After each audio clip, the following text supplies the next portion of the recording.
própria perspectiva da Lei de Diretriz e Base da Educação, da LDB, né?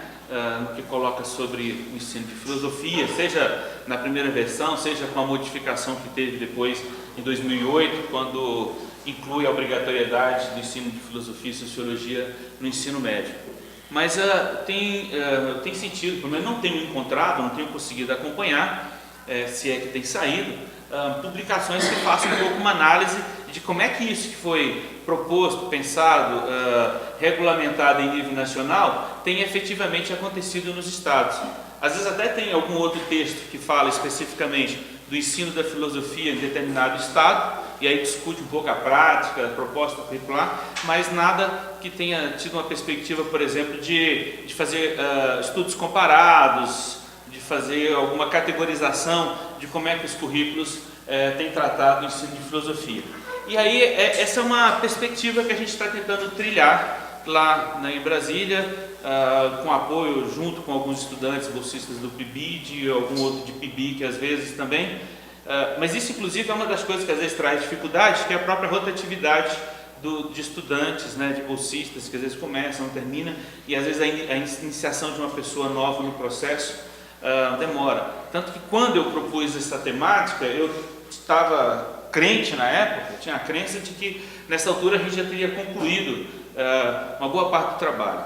Mas também a gente tem trabalhado numa perspectiva, eu diria, meio cartográfica, onde na verdade o andamento da pesquisa vai delimitando novos rumos, novos caminhos para ela.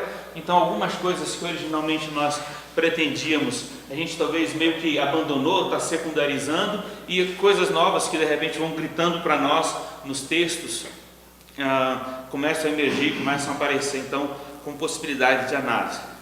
Então, o que eu pretendo basicamente nessa fala, então mais do que conclusões sobre a pesquisa, é apresentar um pouco o que a gente, qual é o lugar de onde a gente está fazendo esse olhar, porque fazer uma análise, uma avaliação dos currículos de filosofia nos estados depende, pode ter inúmeras abordagens, então é necessário definir a partir de onde, qual é o lugar que a gente está de repente pisando e a partir desse lugar olhando para os currículos e também, a partir daí apresentar algumas das questões que eu diria assim, que chamam a atenção.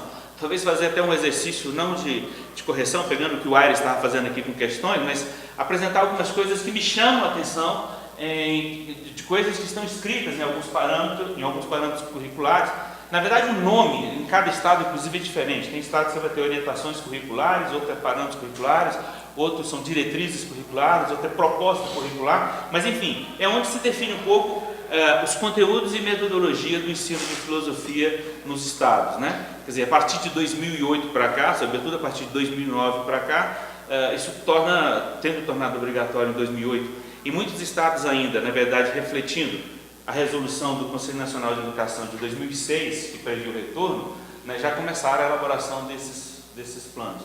Uma dificuldade também da pesquisa é porque o currículo é um bicho vivo, ele é algo que vai inclusive pela pouca tradição que a gente tem, sobretudo na filosofia, né, nas escolas, nesse período mais recente nosso, então, às vezes de um ano para o outro modifica. Alguns currículos que nós encontramos no início do ano passado, e que de repente está lá no nosso acervo para análise, provavelmente já podem até ter modificado. A gente está até tentando rever um pouco se houve mudança, né, em algum outro estado, para a gente poder avaliar, né, o que está vigente. Mas independente se o texto que a gente estava analisando está ou não vigente, pelo menos ele é um registro de um determinado momento enquanto proposta, né, curricular.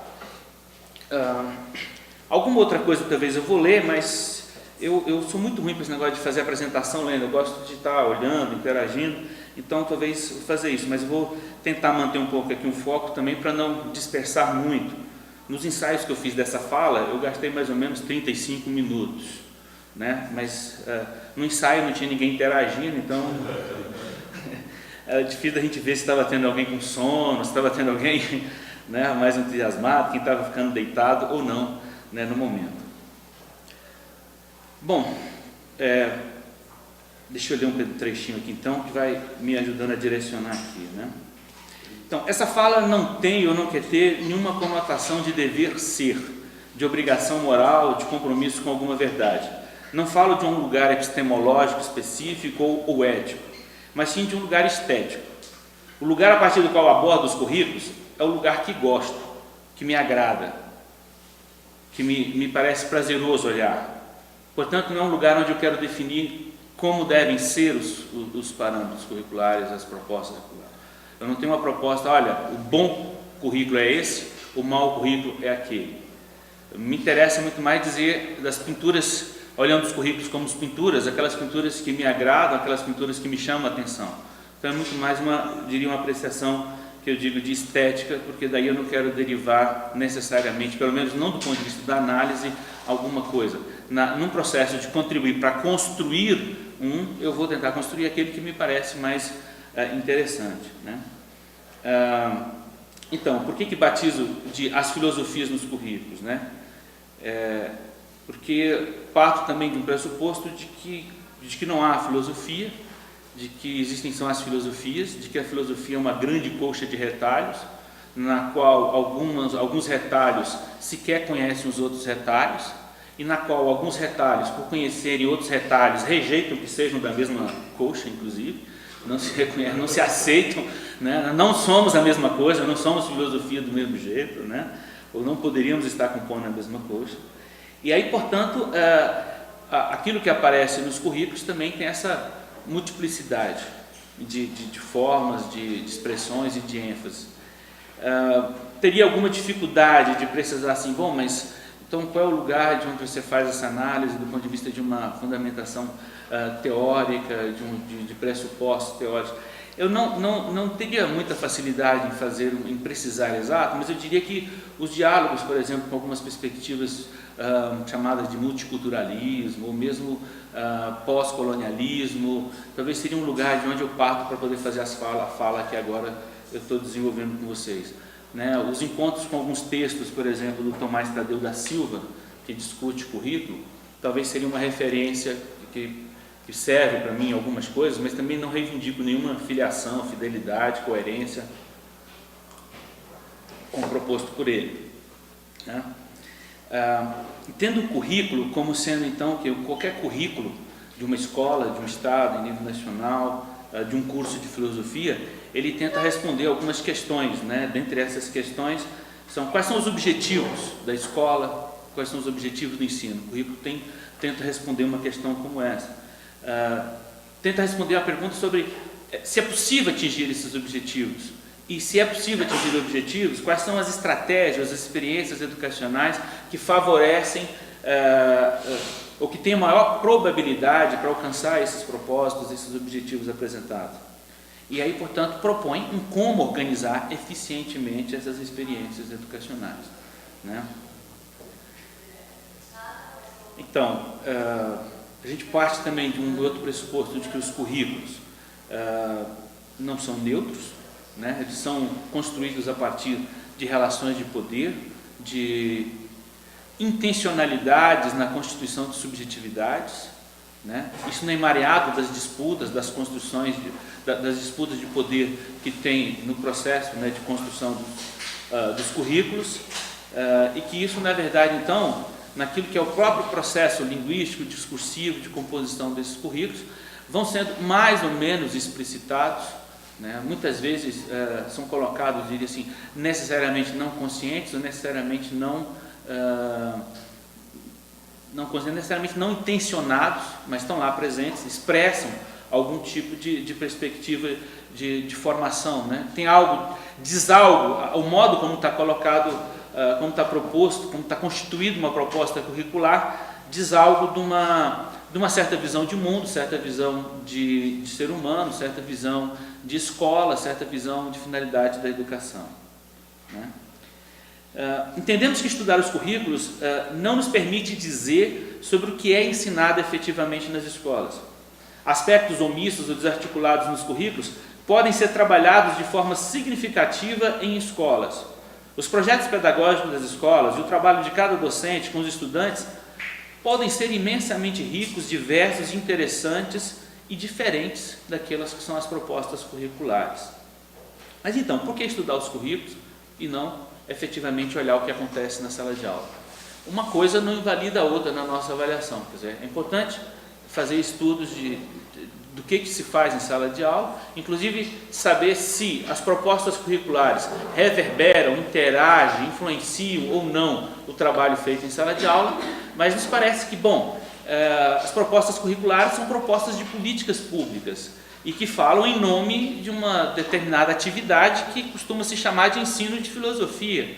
Né? Então, o que é isso que elas propõem? Qual é a filosofia que elas propõem que seja ensinada, independente se efetivamente nas escolas é isso que acontece, é isso que é ensinado. Então, nos parece de alguma maneira, quer dizer, se nós temos aí tantas unidades da federação construindo currículos, como é que é o processo de construção e o que esses currículos de filosofia, de alguma maneira, estão propondo como propostas de filosofia?